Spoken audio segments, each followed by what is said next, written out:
శిక్షణా తరగతుల్లో భాగంగా మనం ఈరోజు ప్యూర్ మ్యాథ్స్ అనే టాపిక్లోంచి square roots and cube roots అనే టాపిక్ని చూస్తూ ఉన్నాం. So what is the square, what is the cube, what is square root, what is cube root అనేది ఒకసారి చూస్తే, ఏదైనా ఒక సంఖ్య ఉందనుకోండి, ఎన్ అనే సంఖ్య ఉంది, దాన్ని ఎన్తోనే మళ్ళీ మల్టిప్లై చేస్తే అది ఎన్ స్క్వేర్ అవుతుంది, దాన్ని స్క్వేర్ అని అంటాం. మరొక ఎన్తో మల్టిప్లై చేస్తే అది ఎన్ క్యూబ్ అవుతుంది, అది ఎన్ క్యూబ్గా మనం రాస్తాం. ఇది నెంబర్. ఎన్ని మళ్ళీ ఎన్తోనే మల్టిప్లై చేస్తే వచ్చేదాన్ని స్క్వేర్ అంటాం. సో ఎన్ని మరొకసారి అంటే ఎన్ ఇంటూ ఎన్ మల్టిప్లై చేస్తే దాన్ని ఎన్ క్యూబ్గా అని అంటాం. రైట్. మరి వర్గమూలం అంటే ఏంటి? What is the square root? ఇదేమో వర్గము, ఇది ఘనము. మరి వాట్ అబౌట్ వర్గమూలము? వర్గమూలం అంటే ఏంటి అని అంటే ఒక వర్గం ఏర్పడడానికి కారణమైన సంఖ్యని వర్గమూలము అని అంటాం. ఫర్ ఎగ్జాంపుల్, 1 యొక్క స్క్వేర్ 1, 2 యొక్క స్క్వేర్ 4, 3 యొక్క స్క్వేర్ 9, 4 యొక్క స్క్వేర్ 16గా మనం ఈ విధంగా రాస్తూ వెళ్తాం. ఇలా 4 స్క్వేర్ 16, 5 స్క్వేర్ 25 ఇలా రాస్తూ వెళ్తున్నాం కదండి. రైట్. రాస్తున్న ఈ క్రమంలో సో ఇది స్క్వేర్ నుంచి చూపిస్తే 16 అనేది ఒక స్క్వేర్. అది దేని ఆధారంగా వచ్చింది? 4ని స్క్వేర్ చేయడం ద్వారా వచ్చింది. అంటే √16 = 4. సో దీన్ని స్క్వేర్ రూట్గా మనం పేర్కొంటాం. ఒకవేళ ఇప్పుడు 2 స్క్వేర్ 4 కదా, మరి 2 క్యూబ్ ఏమవుద్ది? 8 అవుద్ది. మరి 3 క్యూబ్ ఏమవుద్ది? 9 3s 27 అవుద్ది. సో ఇప్పుడు 27 అనేది ఎవరి యొక్క క్యూబు? 3 యొక్క క్యూబు. కాబట్టి దీన్ని ఏమంటారంటే క్యూబ్ రూట్ ఆఫ్ 27 అంటాం. ఇలా రూట్ సింబల్ పెట్టి దాని మీద 3 పెట్టామనుకోండి, అర్థమైందంటే 27 అనేది ఏ సంఖ్య యొక్క ఘనము? 27 అనేది ఏ సంఖ్య యొక్క ఘనం? ఏ సంఖ్య యొక్క ఘనం? 3 యొక్క ఘనం. ఈ విధంగా మనం స్క్వేర్ రూట్స్ అండ్ క్యూబ్ రూట్స్ని మనం రాయడం జరుగుద్ది. సో మీరు ఏం చేయాలంటే కాంపిటేటివ్ ఎగ్జామ్స్కి ప్రిపేర్ అవుతున్న అభ్యర్థులందరూ కూడా 1 నుంచి 30 వరకు స్క్వేర్స్ తెలిసి ఉండాలి, 1 నుంచి 30 వరకు క్యూబ్స్ కూడా మీకు తెలిసి ఉండాలి. కాబట్టి నీట్గా మీరు వీడియో చూసేటప్పుడు స్క్రీన్ షాట్ తీసుకొని పెట్టుకున్నా పర్లేదు, పాజ్ చేసి నోట్ చేసుకున్నా పర్లేదు, కానీ 1 నుంచి 30 వరకు స్క్వేర్స్ అండ్ క్యూబ్స్ మీకు తెలిసి ఉండాలి. అయితే ఇక్కడ క్యూబ్స్ అండ్ స్క్వేర్స్లో మనకి ఇంపార్టెంట్ అంశం ఏంటి అంటే యూనిట్ డిజిట్, అంటే 1ల స్థానంలో ఉన్న అంకె. యూనిట్ డిజిట్ అంటే అర్థమైంది, ఒక స్క్వేర్లో కానీ ఒక క్యూబ్ రూట్లో కానీ 1ల స్థానంలో అంకె ఏమొస్తుందో ఒకసారి చూడండి. Right. Once you observe. So square from 1 to 30. ఇక్కడ 1ల స్థానంలో 1 ఉంది, ఇక్కడ 1ల స్థానంలో 4 ఉంది, 9 ఉంది, 6 ఉంది, 5 ఉంది. 6, 9, 4, 1, 0. 1 నుంచి 10 వరకు 1ల స్థానాలు ఏమున్నాయో ఒకసారి చూడండి. 1 ఉంటే దాని యొక్క స్క్వేర్ కూడా 1. 2 ఉంటే దాని స్క్వేర్ 4. 3 ఉంటే దాని స్క్వేర్లో వచ్చే 1ల స్థానం 4. 1ల స్థానం 4 ఉంటే దాని 1ల స్థానంలో వచ్చే నెంబర్ 6. 16లో 1ల స్థానం 6. 5 ఉంటే 1ల స్థానంలో దాని 1ల స్థానంలో వచ్చే సంఖ్య 5. 6 ఉంటే 1ల స్థానంలో వచ్చే సంఖ్య 6. 7 ఉంటే 1ల స్థానంలో వచ్చే సంఖ్య 9. 8 ఉంటే 1ల స్థానంలో వచ్చే సంఖ్య 64లో 4. 9 ఉంటే 1ల స్థానంలో వచ్చే సంఖ్య 1. ఓకే, మీరు జాగ్రత్తగా గమనించండి. 14965, 14965. అవునా కదా? అంటే 1 నుంచి 9 వరకు సంఖ్యల యొక్క స్క్వేర్లలో 1ల స్థానంలో ఉండే అంకెలు 14965. ఇటువైపు నుంచి చూసినా 14965. సో 0 ఉంటే ఏమవుతుంది? యాక్చువల్గా 0 అవుద్ది. Okay, right. ఇలా 1 నుంచి 14965 అది 1ల స్థానంలో ఉండే స్క్వేర్ల యొక్క సంఖ్యలుగా మనం ఇక్కడ గుర్తిస్తాము. మరి క్యూబ్లో 1వ స్థానంలో ఉండే సంఖ్యలు ఏవో ఒకసారి చూస్తే చూడండి. 1 యొక్క క్యూబ్ 1 వచ్చింది, 2 యొక్క క్యూబ్ 8 వచ్చింది, 3 యొక్క క్యూబ్లో 27లో 1ల స్థానంలో 7 ఉంది, 4 క్యూబ్లో 1ల స్థానంలో 4 ఉంది, 5 క్యూబ్లో 1ల స్థానంలో 5 ఉంది, 6 క్యూబ్లో 1ల స్థానం 6 ఉంది, 7 క్యూబ్లో 3 ఉంది, 8 క్యూబ్లో 2 ఉంది, 9 క్యూబ్లో 9 ఉంది అండ్ 0 క్యూబ్లో 0 ఉంది. సో ఒక్కొక్క దాన్ని మనం రాస్తే ఒకట్ల స్థానంలో 1 ఉన్నప్పుడు దాని గణంలో 1 వస్తుంది. ఒకట్ల స్థానంలో 2 ఉన్నప్పుడు దాని గణంలో వచ్చే సంఖ్య 8. ఒకట్ల స్థానంలో 3 ఉన్నప్పుడు దాని క్యూబ్లో వచ్చే సంఖ్య 7. ఒకట్ల స్థానంలో 4 ఉన్నప్పుడు దాని క్యూబ్లో వచ్చే సంఖ్య 4. ఒకట్ల స్థానంలో 5 ఉన్నప్పుడు దాని క్యూబ్లో వచ్చే సంఖ్య 5. ఒకట్ల స్థానంలో 6 ఉన్నప్పుడు దాని క్యూబ్లో వచ్చే సంఖ్య 6. ఒకట్ల స్థానంలో 7 ఉన్నప్పుడు దాని క్యూబ్లో వచ్చే సంఖ్య 1. 7 క్యూబ్ 3 749 3. అండ్ ఒకట్ల స్థానంలో 8 ఉన్నప్పుడు దాని ఒకట్ల స్థానంలో వచ్చే సంఖ్య 2. ఒకట్ల స్థానంలో 9 ఉన్నప్పుడు దాని ఒకట్ల స్థానంలో వచ్చే సంఖ్య 9. 0 ఉంటే ఎలాగూ 0 అని వస్తుంది. 187456329 లేదా రివర్స్లో ఏమీ వస్తలేదు. మీరు చూడండి, ఏదైనా ఒక సంఖ్య క్యూబ్ అయినప్పుడు 1 వస్తుంది అని ఒకటి స్థానంలో, 2 3 4 5 6 7 8 9 ప్రతి సంఖ్య క్యూబ్లో రిపీట్ అవుతుంది. అదే స్క్వేర్లో చూసినట్లయితే 1 2 రాదు, 3 రాదు, 7 రాదు. ఓకే, అంటే ఒకటి ఏ సంఖ్య యొక్క 1 వస్తుంది, ఏ సంఖ్య యొక్క అయినా వర్గంలో 2 అనేది ఉండదు, ఏ సంఖ్య యొక్క వర్గంలోనైనా సరే 3 అనేది ఉండదు, ఏ సంఖ్య యొక్క వర్గంలోనైనా సరే 7 అనేది ఉండదు, ఏ సంఖ్య యొక్క వర్గంలోనైనా సరే 8 అనేది ఉండదు. ఓకే, అలా మీరు నోట్ చేసుకోండి. అంటే ఏ సంఖ్య యొక్క వర్గంలోనైనా సరే క్రింది వాటిలో ఒకట్ల స్థానంలో ఏ సంఖ్యలు రావు అని అంటే 2 రాదు, 3 రాదు, అదేవిధంగా 7 రాదు, 8 రాదు. ఇవి తప్ప మిగతా సంఖ్యలన్నీ వస్తాయి. కానీ క్యూబుల్లో మాత్రం అన్ని సంఖ్యలు మనకి రిపీట్ అవుతుంది. 1 ఉంది, 2 ఉంది, 3 ఉంది, 4 ఉంది, 5 ఉంది, 6 ఉంది, 7 8 9 all the digits repeats in cubes. అంటే ఇన్ ద క్యూబ్స్లో మనకి రిపీట్ అవుతూ ఉంటాయి. సో వీటికి సంబంధించిన క్వశ్చన్స్ ఏ విధంగా వస్తాయి అని ఒకసారి మనం చూస్తే, what is the square root of 0.0009? Square root అంటే ఇలా రాస్తాం మనం. దీని స్క్వేర్ రూట్ యొక్క సింబల్ 0.0009 0.0009 రైట్. ఇది స్క్వేర్ రూట్ అని రాశాం. ఇప్పుడు నీకేం తెలుసు అని అంటే 9 అనేది ఎవరి యొక్క స్క్వేర్, అదే స్క్వేర్ రూట్ వర్గమూలము. అంటే ఆ సంఖ్య వర్గం రావడానికి మూలమైన సంఖ్య ఏది? 9 వర్గం కావడానికి మూలమైన సంఖ్య 3. పాయింట్ పక్కన ఎన్ని నెంబర్లు ఉన్నాయి? 1 2 3 4. వర్గమూలంలో పాయింట్ తర్వాత ఎన్ని నెంబర్స్ ఉంటాయో దాని యొక్క వర్గమూలంలో అందులో సగం నెంబర్స్ మాత్రమే మనకి రూట్లోంచి బయటకు వస్తాయి. అంటే 4 తర్వాత డిజిట్ 1 2 3 4 తర్వాత పాయింట్ పెట్టాం. 1 2 నెంబర్స్ తర్వాత పాయింట్ పెడతాం. సింపుల్. 0.03 is the answer. నువ్వు గుర్తుపెట్టుకోవాల్సింది ఏంటంటే స్క్వేర్ రూట్లో కనుక ఎన్ని నెంబర్స్ తర్వాత పాయింట్ ఉంటుందో అందులో సగం నెంబర్స్కి మాత్రమే స్క్వేర్ రూట్కి అవతలకు వచ్చిన తర్వాత పాయింట్ ఉంటుంది. It's a very simple thing. Next one. So by what least number 4320 be multiplied to obtain a number which is perfect cube? ఖచ్చితమైన గణం కావడానికి 4320ను గణించవలసిన కనిష్ట సంఖ్యను కనుగొనండి. ఓకే, సో ఏమి ఇచ్చాడు మనకి?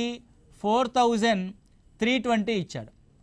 సో ఏదైనా ఒక సంఖ్య పర్ఫెక్ట్ స్క్వేరా పర్ఫెక్ట్ క్యూబా తెలుసుకోవాలంటే మనం ఎల్సిఎం అండ్ హెచ్సిఎఫ్లో చేసినట్టుగా ఫ్యాక్టోరియల్ మెథడ్ని ఫాలో అవ్వండి. 2 2 4 32 2 ఎక్కం 2 2 6 12 0 2తో చూస్తే మళ్ళీ 2 ఎక్కం 2 ఒక్కసారిగా 1 పోదు కాబట్టి 0 పెట్టి 16ని క్యాన్సిల్ చేస్తాం. 80 2తో క్యాన్సిల్ చేస్తే 540 2తో క్యాన్సిల్ చేస్తే 270 2తో క్యాన్సిల్ చేస్తే 135 5తో క్యాన్సిల్ చేస్తే 5 రెంట్ల 10 5 ఏళ్ళ 35 3తో క్యాన్సిల్ చేస్తే 3 9 3తో క్యాన్సిల్ చేస్తే 3 ముళ్ళ 3తో క్యాన్సిల్ చేస్తే 1. నేనేమంటున్నాడు? పర్ఫెక్ట్ గణం కావాలి. ఇట్స్ ఎ పర్ఫెక్ట్ క్యూబ్ కావాలి. క్యూబ్ అంటే ఏంది? ఒకే సంఖ్య తనకు తాను 3 సార్లు మల్టిప్లై అవ్వడం. చూడండి, 2 అనేది 3 సార్లు మల్టిప్లై కాబడింది ఇక్కడ. నెక్స్ట్ 3 అనేది 3 సార్లు మల్టిప్లై కాబడింది ఇక్కడ. అదేవిధంగా 2లు మాత్రం 2 సార్లు రిపీట్ అయింది, 5 మాత్రం ఒకసారే ఉంది. ఇది పర్ఫెక్ట్ క్యూబ్ అవ్వాలంటే ఇక్కడ ఇంకొక 2 5లు మల్టిప్లై అవ్వాలి, దాంతోపాటు ఒక 2 అనేది ఎక్స్ట్రాగా మల్టిప్లై కావాలి. అంటే మల్టిప్లై కావాల్సిన సంఖ్యలు ఎంత? 5 5s 25, 25 2s 50. సో ఈ 2 5ల్ని మల్టిప్లై చేసి ఒక 2ని మల్టిప్లై చేసామనుకోండి 4320 అనేది పర్ఫెక్ట్ క్యూబ్ అవుతుంది. ఓకే, క్లియర్ అండి. రైట్, ఈ విధంగా మనం చూస్తాం. Next under root of 110 1/4 is equal to ఎంత? ఇది ఒక మిక్స్డ్ ఫ్రాక్షన్. మీకు మిక్స్డ్ ఫ్రాక్షన్ యొక్క అర్థం ఏంటి అని అంటే 110, చాలామంది ఇది ఇంటూ అనుకుంటారు, ఇది ఇంటూ కాదు, 110 ప్లస్ 1/4 అని అర్థం. 110 తర్వాత ఒక పావు ఉంది అని అర్థం. Okay, 110 plus 1/4. సో దీన్ని మనము 440 ప్లస్ 1/4 అని రాస్తాం.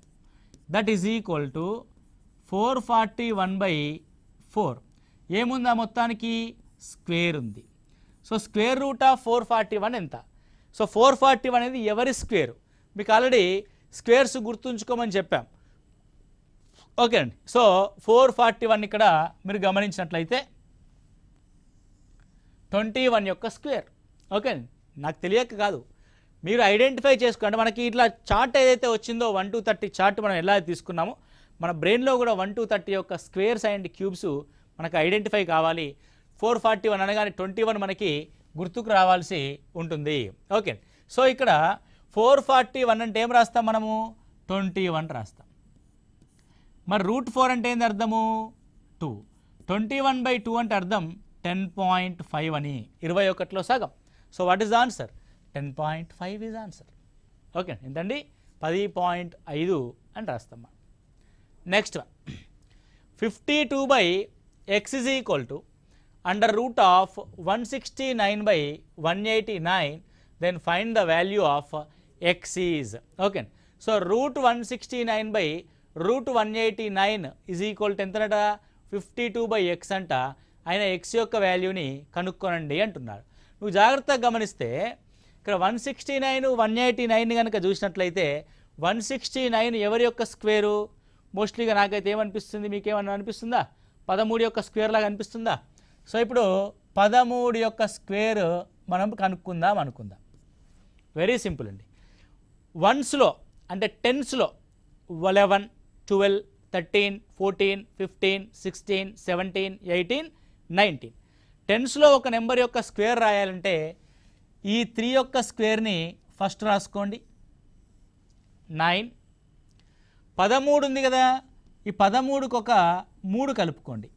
13 + 3 169. కాబట్టి 13 స్క్వేర్ రాయాలంటే ఏం చేస్తాం మనం? 169. This is one of the technique to find the square. Okay, 169 ఎవరి యొక్క స్క్వేరు? 13 యొక్క స్క్వేర్. రైట్ అండి, మీరు జాగ్రత్తగా గమనించండి. ఇది 13 నాళ్ళ 52 అంతే కదండి, 13 నాళ్ళ 52. మరి ఇప్పుడు 189 యొక్క స్క్వేర్ ఉందా మన దగ్గర?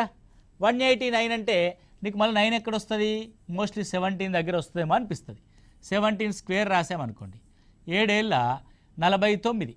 ఓకే, సో ఇక్కడ 3 మూల 9 సార్ 4 ఉంది అనే డౌట్ మనకు వస్తుందండి. సో 4 ఉంటే ఉండనివ్వండి. రైట్, ఇప్పుడు 17కి 7 కలిపి 7కి 4 కూడా కలపాలి. సో 17 + 7 24 + 4 28 289. ఒకసారి చెక్ చేద్దాం. మన చార్ట్లో ఉన్న 17 స్క్వేర్ ఎంతనో ఒకసారి చెక్ చేద్దాం. ఓకే, సో 17 స్క్వేర్ ఎంత? 289. వర్కౌట్ అయిందా కాలేదా? Yes, it's very clear. అంటే ఈ విధంగా మనము రైట్. సో 189కి మనకి పర్ఫెక్ట్ స్క్వేర్ అనేది దొరకట్లేదు. So no problem. మనం ఇప్పుడు ఏం చేద్దాం, దీన్ని ఏ విధంగా సాల్వ్ చేద్దామంటే 52/x ఈజ్ ఈక్వల్ టు √169/189 రాస్తాం. రాసిన తర్వాత 52/x ఈజ్ ఈక్వల్ టు 13/√189. √189 అంటే 9 × 21 అంతే కదా, 9 × 9 9 2 18. రెండు వైపులా గమనిస్తే 13 నాళ్ళ 52. ఓకే. సో ఎక్స్ని అవతలు తీసుకెళ్ళి మేజర్గా రాస్తే √9 × 21 అనేది రైట్కి వస్తుంది. దట్ ఈజ్ 4 × √9 × 21గా మనం రాస్తాం. So what is the X value? 4 × √9 × 21. So ఇప్పుడు 4 × 9 అంటే 3, 4 ముళ్ళ 12, 21 అంటే 3 7s 21. So 4 3s 12 √21, 12 √29. I think so ఇది 289 అయి ఉంటుందండి. సరే, what ever it is. So ఇప్పుడు ఒకవేళ √189 అయితే ఎక్స్ యొక్క వాల్యూ ఎంత ఉండాలి? 12 √29 అవ్వాలి. X is equal to 12 √21, right. ఒకవేళ ప్రశ్నలో కనుక ప్రింట్ మిస్టేక్ కనుక ఉండుంటే క్వశ్చన్ ఏ విధంగా ఉంటుందో ఒకసారి చూడండి. 52/x ఈజ్ ఈక్వల్ టు √169/√289ని కనుక మనం రాస్తే √289 ఇందాకే మనం చూసాం. √169 అంటే 13, √289 అంటే 17గా మనం రాస్తాం. దెన్ ఎక్స్ వాల్యూని రాస్తే ఇది 13 4s 52 కాబట్టి ఇది 17 4s అవుతుంది. 17 రెంట్ల 34, 15 నాళ్ళ 68. So what is the value? 68 is the value. So according to the options this is the mistaken, that is 289గా తీసుకుంటాం. No problem. 189 ఇచ్చినా సరే ఆన్సర్ 12 √21 వస్తుంది. ఒకవేళ 289 వస్తే ఆన్సర్ ఎంత? 68 వస్తుంది. Next one. So the value of 0.000441. Okay. So దేని వాల్యూ అంటే the square root value of, లేదంటే ఇక్కడ స్క్వేర్ రూట్ పెడదాం. The value of square root of 0.000441, right. First thing 441 అంటే అర్థమైంది 21, అంటే √441 అంటే అర్థం 21. ఫస్ట్ స్క్వేర్ రూట్లో ఉన్న నెంబర్ యొక్క స్క్వేర్ రూట్ రాసాము. ఇప్పుడు డెసిమల్ తర్వాత నెంబర్ లెక్క పెట్టుకోవాలి. డెసిమల్ తర్వాత నెంబర్స్ ఎన్ని ఉన్నాయి? 1 2 3 4 5 6. సో స్క్వేర్ రూట్లో 6 నెంబర్స్ ఉంటే డెసిమల్ తర్వాత స్క్వేర్ రూట్ యొక్క వాల్యూలో 3 నెంబర్స్ ఉంటాయి. 1 2 ఆల్రెడీ ఉంది కాబట్టి ఒక 0 పెట్టుకుంటే సరిపోద్ది. 0.021 is our answer. So what is answer? 0.021 is our answer. Okay. Next one. So what is the cube root of square root of 0.000064? Okay, right. So first thing ఈ square రూట్ని మనం solve చేద్దాం. Square రూట్ని solve చేయాలంటే నెంబర్లో ఉన్న square root value 8. బాగుంది. Next square రూట్లో decimal తర్వాత 1 2 3 4 5 6 అంకెలు ఉన్నాయి కాబట్టి స్క్వేర్ రూట్ యొక్క వాల్యూలో 3 అంకెలు వస్తాయి. 3 అంటే ఆల్రెడీ 8 వచ్చింది. 1 0 0. It was cube root of 008. Cube root of 008. Sir square రూట్లో ఉన్నప్పుడు పాయింట్ తర్వాత నెంబర్ ఆఫ్ డిజిట్స్ని ఆఫ్ చేసాం, బై 2 చేసాం. ఓకే. సో క్యూబ్ రూట్లో డెసిమల్ తర్వాత ఉన్న సంఖ్యల్ని బై 3 చేయాలి. అంటే 0.008 అంటే 3 ఉన్నాయి కదా, 3ని బై 3 చేస్తే ఓన్లీ 1 వస్తుంది పాయింట్ తర్వాత. ఫస్ట్ థింగ్ క్యూబ్ రూట్లో 8 యొక్క క్యూబ్ రూట్ ఏమవుద్ది అంటే 2. 1 2 3. సో 3 డెసిమల్స్ తర్వాత 3 నెంబర్స్ తర్వాత డెసిమల్ ఉంది. మరి క్యూబ్ రూట్లో 1 నెంబర్ తర్వాత డెసిమల్ ఉండాలి. It could be 0.2. Okay. So what is the answer? 0.2 is the answer. Okay. ఇది సార్ పాయింట్ 2 అనుకోరు, ఇది 3కి పాయింట్ ఉంది. 3కి ఫుల్ స్టాప్, 1కి ఫుల్ స్టాప్, 2కి ఫుల్ స్టాప్ తర్వాత 0.2 ఉంది అది. ఓకే. అప్పుడప్పుడు కంగారులో ఎగ్జామినేషన్లో మనం కూడా పొరపాటు పడతాం. ఇది పాయింట్ 2 అనుకోండి, ఇది పాయింట్ 2 కాదు. చూడాలి ఆప్షన్స్. 1 పక్కన ఫుల్ స్టాప్ ఉంది 0.02, 2 పక్కన ఫుల్ స్టాప్ ఉంది ఇప్పుడు 0.2, 3 పక్కన ఫుల్ స్టాప్ ఉంది, ఇది ఓన్లీ 2, 4 పక్కన ఫుల్ స్టాప్ ఉంది, none of this. Okay, right. సరే, next question. x star y is equal to x plus y plus under root of xy, the value of 6 star 25. అంటే ఇక్కడ ఏం చేస్తున్నాడు? మనకి స్టార్ అనే ఒక ప్రక్రియని డిఫైన్ చేస్తున్నాడు. ఏ విధంగా డిఫైన్ చేస్తున్నాడు? ఎక్స్కి వైకి మధ్యలో స్టార్ ఉంటే రెండింటిని యాడ్ చేసి వారెన్నింటినీ మల్టిప్లై చేసిన తర్వాత స్క్వేర్ రూట్ చేయమంటున్నాడు. So very simple. మనము 6ని 24ని యాడ్ చేసి ఆ తర్వాత 6ని 24ని మల్టిప్లై చేద్దాం. ఓకే, నౌ 6 + 24 అంటే 30. సో 6 × 24 అంటే 3 × 2 × 3 × 2 × 2 × 2 రాయచ్చా రాయరాదా? 3 × 6 3 × 6 6 × 12 12 × 24. So very simple. The 30 plus 2 3లకు బదులుగా ఒక 3 బయటకు వస్తుంది స్క్వేర్ రూట్లోంచి, 2 2లకు బదులుగా ఒక 2 బయటకు వస్తుంది, 2 2లకు బదులుగా ఒక 2 బయటకు వస్తుంది. నవ్వు 2 2 4 4 12 12 + 30 42. So what is the value of it self? 42. అంటే ఆ స్టార్ అనే ప్రక్రియని మనకి ఇక్కడ ఎలా ఉంది అనేది డిఫైన్ చేయడం జరిగింది. ఆ డెఫినేషన్ ప్రకారం 6 స్టార్ 24ని మనం ఇక్కడ కనుక్కోవడం జరిగింది. సో ఇది మనకి స్క్వేర్ రూట్స్ అండ్ క్యూబ్ రూట్కి సంబంధించిన ప్రశ్నలు. సో చాలా ఉంటాయి ఇందులో, అంటే యూనిట్ డిజిట్ రావడం కానీ, మనం వాళ్ళ నెంబర్ సిస్టంలో డిస్కస్ చేసాం యూనిట్ డిజిట్ని ఏ విధంగా కనుక్కుంటామని. సో మీరు ఏం చేసినప్పటికి కూడా మనకు కావాల్సిన సంఖ్య ఏంటి అని అంటే, ఒక నెంబర్ని స్క్వేర్స్లో తెలియాలి, ఒక నెంబరు క్యూబ్స్లో తెలియాలి. దానికోసం 1 నుంచి 30 వరకు ఉన్న స్క్వేర్స్ అండ్ క్యూబ్స్ మనకు పర్ఫెక్ట్గా తెలిస్తే స్క్వేర్ రూట్స్ అండ్ క్యూబ్ రూట్కి సంబంధించిన ప్రశ్నల్ని మనం ఈజీగా సాల్వ్ చేయవచ్చు. Okay, next question. ఒక 1225 మొక్కలు నాటాలి. ప్రతి వరుసలో ఎన్ని వరుసలన్ని మొక్కలు ఉంటాయి అంటే ప్రతి వరుసలో ఎన్ని వరుసలు ఉన్నాయో అన్ని మొక్కలు ఉంటాయి, వరుసలన్ని మొక్కలు ఉంటాయి. ప్రతి వరుసలోని వరుసల సంఖ్య మరియు మొక్కల సంఖ్యను కనుగొనండి ఆ తోటలో.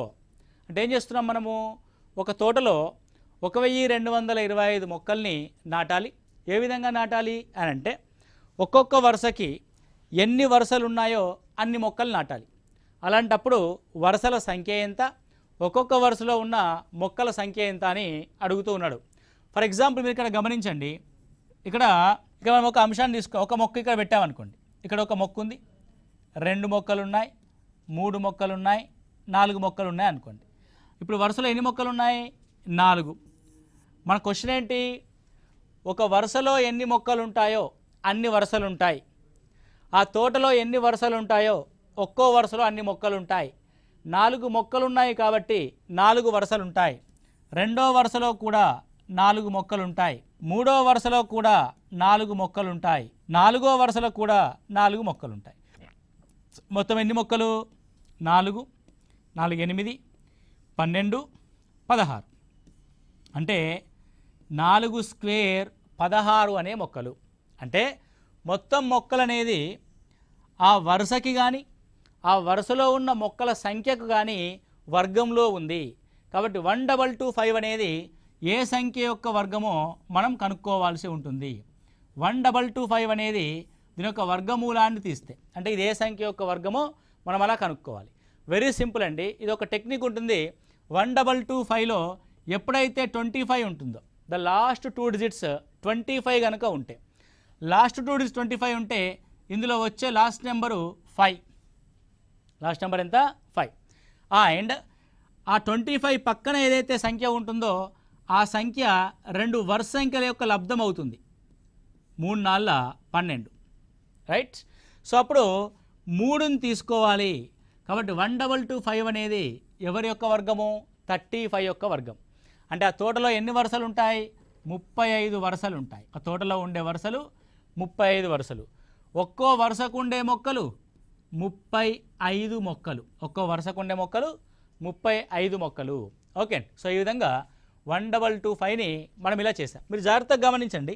సో ఏదైనా సరే చివరిలో 5 ఉంటే, ఇప్పుడు సాధారణంగా 5 యొక్క స్క్వేర్ 25, 15 యొక్క స్క్వేర్ రాయాలనుకోండి. Very simple.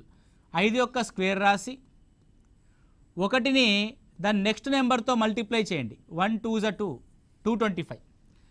25 యొక్క స్క్వేర్ రాయాలనుకోండి. 5 యొక్క స్క్వేర్ 25, 2ని దాని నెక్స్ట్ నెంబర్తో మల్టిప్లై చేయండి. 2 3 = 6, 625. 35 స్క్వేర్ రాయాలనుకోండి. 5 యొక్క స్క్వేర్ 25, 3 4 = 12, 1225. ఈ విధంగా మనము 5s 15s 25s 35s యొక్క స్క్వేర్స్ని ఈ విధంగా రాస్తాం. దాని యొక్క స్క్వేర్ రూట్ రివర్స్లో రాస్తాం. 25 ఉంది, 25 యొక్క స్క్వేర్ రూట్ 5, 12 అంటే 3 4 = 12 కాబట్టి 1225 యొక్క స్క్వేర్ రూట్ 35గా మనం డిసైడ్ చేస్తాము. ఎంతండి? 35. ఫర్ ఎగ్జాంపుల్ ఇప్పుడు 5625 ఉందనుకోండి. 5625 యొక్క పర్ఫెక్ట్ స్క్వేర్ ఎంత, స్క్వేర్ రూట్ ఎంత?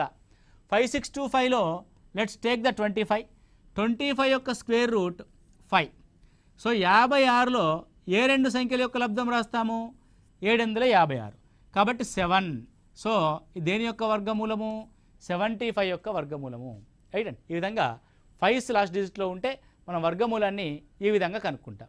సో ఇలా మనం మాట్లాడుకుంటూ వెళ్తే చాలా విధాలుగా ఉంటుంది మనకు వర్గమూలం అనేది. కానీ ఎగ్జామినేషన్ పాయింట్ ఆఫ్ వ్యూలో ఇంతకు ముందు చెప్పుకున్న ఒక ఈ టైప్ ఆఫ్ ప్రాబ్లమ్స్ కానీ, లేకపోతే ఇంతకు ముందు మనం తెలుసుకున్నటువంటి 0.00 అంటే డెసిమల్స్లో ఉన్న వాటిని వర్గమూలం మరియు ఘనమూలంలోకి మార్చడం లాంటిది కానీ వెరీ వెరీ ఇంపార్టెంట్గా మనం ఇక్కడ చూస్తాం. ఓకే అండి, thank you. So this is square and square roots and cubes and cube roots అనే కాన్సెప్ట్ ఇది. మీరు పర్ఫెక్ట్గా అవ్వాలంటే 1 నుంచి 30 వరకు అన్ని స్క్వేర్స్, స్క్వేర్ రూట్స్ మనకు తెలియాలి. క్యూబ్స్ అండ్ క్యూబ్ రూట్స్ కూడా మనకు తెలియాల్సి ఉంటుంది. Okay right and thank you. All the best.